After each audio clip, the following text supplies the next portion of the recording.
प्रभु जीशु ख्रीष्ट अति बहुमूल्य नाम संपर्क इंडिया द्वारा प्रस्तुत कार्यक्रम नुआ सकाल आशार आज अध्याय मुझे स्वागत जनाए। प्रभु आपण मान प्रत्येक को बाहुल्य रूपे आशीर्वाद करूँ। प्रिय भाई भौणी मैंने प्रतिदिन आपण मान सहित नुआ संवाद कथा यह आम गोटे आशीर्वाद कारण अटे। ए संवाद को अति छोट आकार कहीं उपस्थापन करुचु जे आपन जत्ते व्यस्त रहिले मध्य आपन व्यस्त बहुल मध्य सुद्धा आपन टिके सुनी पारिबे। सकाळ गोटे छोट संवाद सुनी पारिबे, से दिन पई आपन ताको ध्यान करि पारिबे। इवन आपनकर पिला मन जन व्यस्त अछंती, चाकरी क्षेत्र अछंती, व्यवसाय वाणिज्य अछंती, टिके वाक्य सुनी पारिबे। आपनकर पुओ जन जन विदेश अछंती, से तो बहुत व्यस्त, से पाखरे समय बहुत मूल्यवान अटे।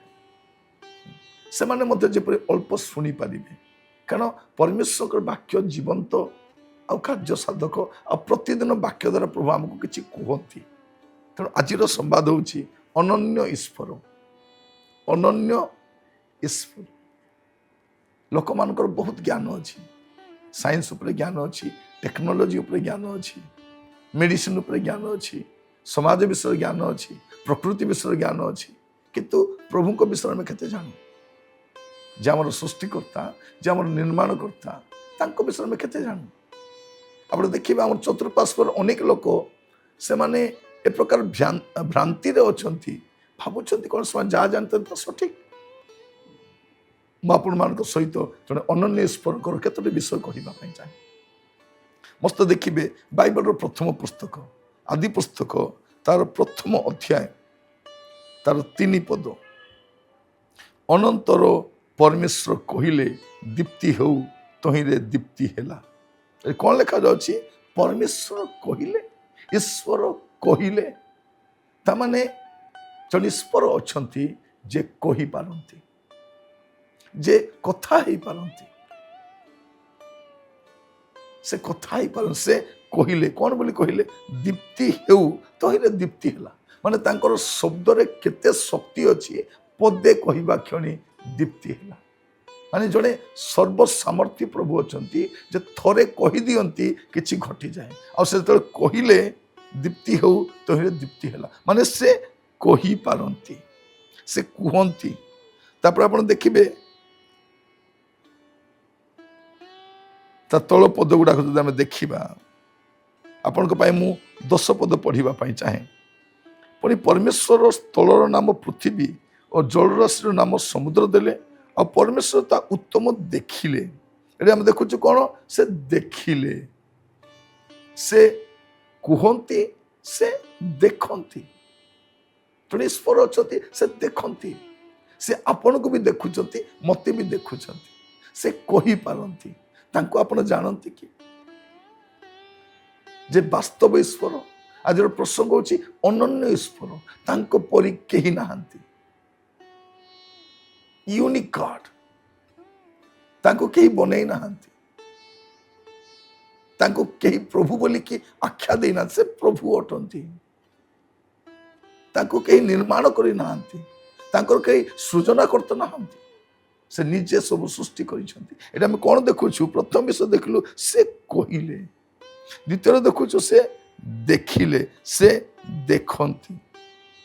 आपण 2 पर्व देखंतु, आदि पुस्तक 2 पर्व तार 7 पद। अनंतर सदाप्रभु परमेश्वर भूमिर धूली द्वारा मनुष्य को निर्माण करी तार नासिका रंध्र रे फुंक दे प्राणवायु प्रवेश कराइले, तहिरे मनुष्य जीवित प्राणी हैला। ता माने कौन? से प्रभुंकर श्वास वायु अच्छी, ମାନେ ସେ ଜୀବିତ ଅଟନ୍ତି। ତାଙ୍କର ଶ୍ୱାସ ବାୟୁ ଏ ମୃତ୍ତିକାର ନିର୍ମିତ ବ୍ୟକ୍ତିର ନାସିକା ରନ୍ଧ୍ରରେ ଫୁଙ୍କ ଦେବା ଦ୍ୱାରା ସେଇ ମୃତ୍ତିକାର ନିର୍ମିତ ମନୁଷ୍ୟ ଜୀବିତ ହେଉଛି। ଆପଣ ତାଙ୍କୁ ଜାଣନ୍ତି କି? ଆମେ ଯେଉଁ ମଡର୍ଣ୍ଣ ଟେକ୍ନୋଲୋଜିରେ ବାସ କରୁଛୁ, ଆମେ ସେପଟେ ଯାଉନାହୁଁ। ଆମକୁ ଯେ ଯାହାକୁ ଆଣି ଉପସ୍ଥାପନା କଲା ଆମେ ସିଏ ହିଁ ଈଶ୍ୱର ବୋଲି ଭାବୁଛୁ। ମୁଁ ଆପଣଙ୍କୁ କହିବା ପାଇଁ ଯେ ଥରେ ବାଇବଲ ପଢ଼ନ୍ତୁ, ଏମିତି ପଢ଼ନ୍ତୁ ମାନେ ଖ୍ରୀଷ୍ଟିଆନିଟି ଗ୍ରହଣ କରିବା ପାଇଁ ନୁହେଁ, ଖାଲି ଜାଣିବା ପାଇଁ ଥରେ ବାଇବଲ ପଢ଼ନ୍ତୁ। କେଉଁଠି ଗୋଟେ ସଂଗ୍ରହ କରନ୍ତୁ, ପାଖ ଯେଉଁ ବୁକ୍ ଷ୍ଟଲ୍ ଆପଣ ମିଳିବ ପଚାରନ୍ତୁ, ଅନଲାଇନରେ ବି ମିଳୁଛି। ଗୋଟେ ବହିଟା ବାଇବଲଟା ମଗାନ୍ତୁ, ଏଜ୍ ଏ ବୁକ୍ ଆପଣ ଟିକେ ପଢ଼ନ୍ତୁ। ଏତିକି ମୁଁ କହିବା ପାଇଁ ଚାହେଁ। ତାପରେ ଆପଣଙ୍କ ଦୃଷ୍ଟିଭଙ୍ଗୀ ବଦଳିଯିବ।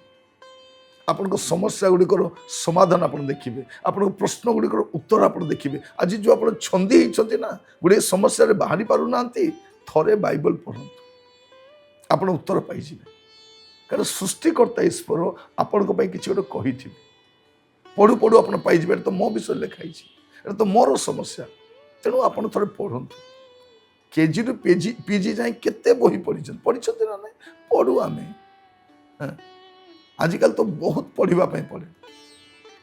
ମାନେ ଦୁନିଆ ଏତେ ବିଶାଳ ହେଇଯାଇଛି ଯେ ଆମେ ଜ୍ଞାନ ସଂଗ୍ରହ କରିବା ପାଇଁ ଆମେ ଚାରିଆଡ଼େ ଗୁଡ଼ାଏ ବହି ପଢ଼ୁଛୁ, ଗୁଡ଼ାଏ ଇନଫର୍ମେସନ୍ ଆମେ କଲେକ୍ଟ କରୁଛୁ। କାହିଁକି ବାଇବଲ ଟିକେ ପଢ଼ିବା ନାହିଁ? ସେ ବହି ବିଷୟରେ କାହିଁକି ଅଜ୍ଞ ରହିଥିବା? କେହି ଜଣେ ପଢ଼ିବା ପାଇଁ ମନା କଲେ ବେଲେ ମୁଁ କ'ଣ ପଢ଼ିବା ନାହିଁ? ଆମେ ପଢ଼ିକି ଦେଖିବା। କାରଣ ସେଇ ବହିରୁ ମୁଁ ଆପଣଙ୍କୁ କହୁଛି, ସେ ଈଶ୍ୱର କୁହନ୍ତି, ସେ ଦେଖନ୍ତି, ଆଉ ତାଙ୍କର ନିଶ୍ୱାସ ପ୍ରଶ୍ୱାସ ଅଛି। ସେ ତାଙ୍କର ଫୁଙ୍କ ଦ୍ୱାରା ପ୍ରାଣବାୟୁ ପ୍ରବେଶ କରାଇଲେ। ମୁଁ ଏହା ଆପଣ କହିବା ପାଇଁ ଚାହେଁ। ପ୍ରଭୁ ଆମମାନଙ୍କୁ ପ୍ରତ୍ୟେକଙ୍କୁ ଅନୁଗ୍ରହ କରନ୍ତୁ। ଆଜି ଏଇ ଶିକ୍ଷା ଗ୍ରହଣ କରିବା ସମୟରେ ଟିକେ ଆପଣ ଧ୍ୟାନ ଦିଅନ୍ତୁ। ଆଜିର କଥା, କାରଣ ଜଣେ ଅନନ୍ୟ ଈଶ୍ୱର ଅଛନ୍ତି, ସେ ସବୁ ଜାଣନ୍ତି।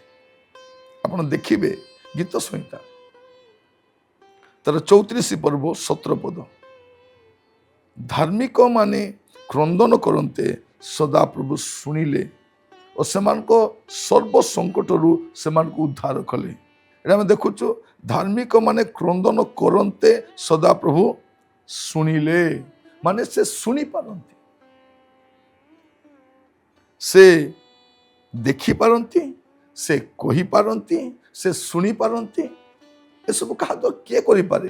ଯେ ଜୀବିତ ଅଛନ୍ତି, ଯାହାଙ୍କର ଶ୍ୱାସ ବାୟୁ ଅଛି। এইটা ମୁଁ ଆପଣଙ୍କୁ କହିବା ପାଇଁ ଚାହେଁ। ଦୁନିଆରେ ଏ ପ୍ରକାର କୌଣସି ମନ୍ତ୍ର ନାହିଁ ଯାହା ଉଚ୍ଚାରଣ କଲେ ପ୍ରତିମାରେ ପ୍ରାଣ ଆସିଯିବ। ମୁଁ କହିବା ପାଇଁ ଚାହେଁ ଆପଣଙ୍କୁ, ମନୁଷ୍ୟ ଗୋଟେ ମଲା କୁକୁରକୁ ବଞ୍ଚାଇ ପାରିବ ନାହିଁ। କୁକୁର ବେଶୀ ବଡ଼ ହେଇଗଲା, ମଲା ପିମ୍ପୁଡ଼ିକୁ ପ୍ରାଣବାୟୁ ଦେଇପାରିବ ନାହିଁ, ସେ ଈଶ୍ୱରକୁ ପ୍ରାଣବାୟୁ ଦେବ।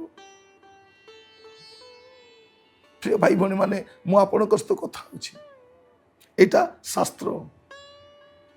ଯଦି ମଲା ଲୋକକୁ ପ୍ରାଣବାୟୁ ଦେବାର ଶକ୍ତି ଥାନ୍ତା, ଆମେ ଆମ ଘରେ ଯେଉଁମାନେ ମରିଯାଉଛନ୍ତି, ଆମ ବାପା ମା, ଆମ ଜେଜେମା, ଆମର ରିଲେଟିଭ୍, ଆମର ସ୍ୱାମୀ, ଆମ ସ୍ତ୍ରୀ, ଆମେ କ'ଣ ତାଙ୍କୁ ଶ୍ୱାସବାୟୁ ଦେଇ ଉଠାଇ ପାରିନଥାନ୍ତୁ ମନ୍ତ୍ର ଉଚ୍ଚାରଣ କରି? ସେମାନେ ମନ୍ତ୍ର ଉଚ୍ଚାରଣ କରିବା ଦ୍ୱାରା ପ୍ରତିମାକୁ ପ୍ରାଣ ଦେଇପାରୁଛନ୍ତି, ସେମାନେ ନିଜେ ମଲେ, ତାଙ୍କ ପାଇଁ ଆଉ କିଏ କାହିଁ କହୁନାହାନ୍ତି ମନ୍ତ୍ର? ଜଣେ ପ୍ରଭୁ ଅଛନ୍ତି, ତାଙ୍କର ଶ୍ୱାସବାୟୁ ସେ ଆମକୁ ଦେଇଛନ୍ତି। ଏଇଟା ଆପଣ ଜାଣି ରଖିଥାନ୍ତୁ। ଆଉ ଏଠି ଆମେ ଦେଖୁଛୁ ଯେ ଧାର୍ମିକ ମାନେ କ୍ରନ୍ଦନ କରନ୍ତେ ସେ ଶୁଣିଲେ, ତାମାନେ ସେ ଶୁଣନ୍ତି, ସେ ଶୁଣିବା ପରମେଶ୍ୱର। ଆପଣ ଦେଖିବେ ଗୀତ ସଂହିତା 139 ଗୀତ, ମୁଁ ବାଇବଲରୁ କହୁଛି, ତାର ପ୍ରଥମ ପଦ, ହେ ସଦାପ୍ରଭୁ ତୁମ୍ଭେ ମୋହର ଅନୁସନ୍ଧାନ କରିଅଛ ଓ ମୋହର ପରିଚୟ ନେଇଅଛ, ମାନେ ସେ ମୋ ବିଷୟରେ ଜାଣନ୍ତି। ତାପରେ ଦେଖିବେ 2 ପଦରେ, ମୋର ବସିବାର ଉଠିବାର ଜାଣୁଅଛ, ତୁମେ ଦୂରରୁ ମୋର ସଂକଳ୍ପ ବୁଝୁଅଛ, ତୁମେ ମୋର ଗମନ ଶୟନ ଅନୁସନ୍ଧାନ କରୁଅଛ, ମୋର ସକଳ ଗତି ଜାଣୁଅଛ। ସେ ଜାଣିବା ପରମେଶ୍ୱର, ଅନନ୍ୟ ଈଶ୍ୱର, ଏକମାତ୍ର ଈଶ୍ୱର, ଯେ ଆପଣଙ୍କୁ ମୋତେ ନିର୍ମାଣ କରିଛନ୍ତି। जे आपण को मते श्वास बाई देइछंती से कौन करती से कही पारती से देखी पारती से शुणी पारती से जानी पारती कहीं श्वास बाई अच्छी तांको के श्वास बाई दे पारिबने से आम को श्वास बाई देइछंती आपण मान को कहवा पाई चाहे थरे बाइबल पढ़ंतु एमिति पढ़ंतु हाँ? एमिति खाली जानिबा पे पढ़ंतु कौन सब लिखाई आप देखिए पढ़ु पढ़ु गुड़े समस्या समाधान पाइबे थरे एमिति पढ़ंतु कौन लिखाई बही मुझे कहवा पाई चाहे जदि यही बही न था मु भी न था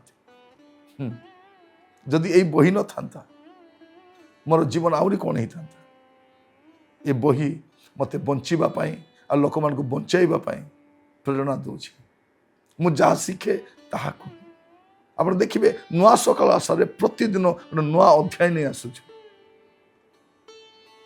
आपण मान को कथा ता शास्त्र सम्मत अटे मुझे मान को शास्त्र बाहर किसी कहे ना जहाँ लिखाई ता बुझाइबा चेष्टा करे प्रभु आपण मान को बुझापी साहाय्य करंतु जड़े अनन्य ईश्वर अच्छा से आपण को प्रेम करती आपण को प्रेम करती प्रभु आपण मान आशीर्वाद करंतु प्रार्थना करवा अनुग्रहकारी पिता आम आपण को धन्यवाद दूचु आज वाक्य द्वारा आप आम सहित कथाई प्रभु अनेक प्रभु से जानती ना ईश्वर किए